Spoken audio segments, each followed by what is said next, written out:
What happened at Stamford Bridge this morning wasn't just another manager leaving. It was the final proof that this project is completely broken. Reports are flooding in, and what Enzo Maresca allegedly said behind the scenes explains exactly why no one, absolutely no one, can succeed at this club under the current ownership.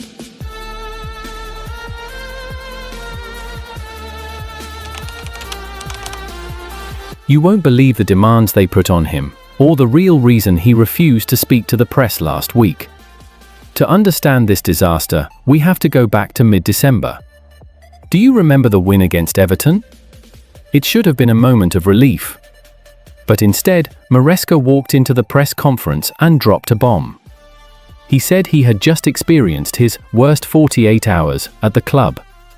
At the time, nobody understood. Was it a family issue? A player revolt? Now we know. Sources indicate that Maresca was already fighting a losing battle against a board that treats real football like a video game. He wasn't just fighting opponents on the pitch, he was fighting Todd Boehly and Bedad Egbali in the boardroom.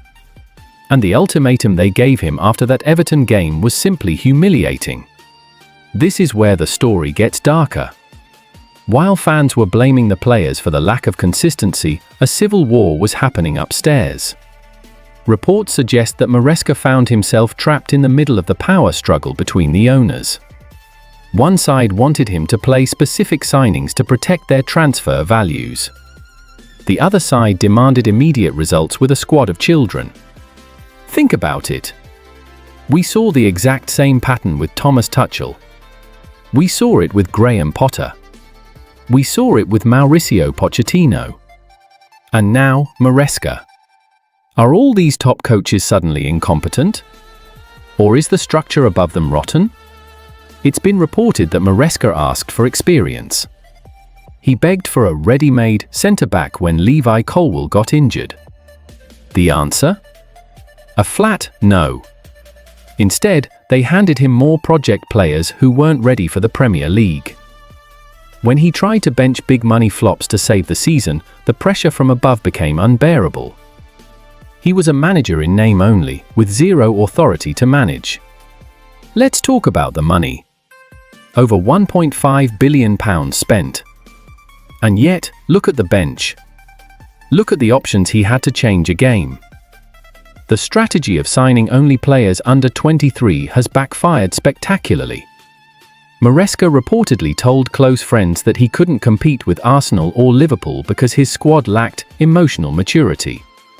And then came the ultimate betrayal. Rumours started circulating that Maresca was already talking to Manchester City as a potential replacement for Pep Guardiola. Whether this was true or just a leverage tactic, it destroyed the little trust that remained. The board saw it as treason. The fans saw it as a lack of commitment. But can you blame him? If you were working in a toxic environment where your bosses undercut your authority daily, wouldn't you look for an exit? The turning point was the draw against Bournemouth.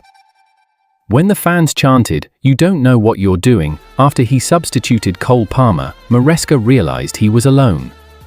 No protection from the owners, no support from the stands. The final straw wasn't the result against Bournemouth. It was what happened after. Remember when Maresca missed the post-match press conference? The club claimed he was ill. They said he was too sick to speak. But insiders now claim that was a lie. It's believed Maresca simply refused to go out and defend a project he no longer believed in.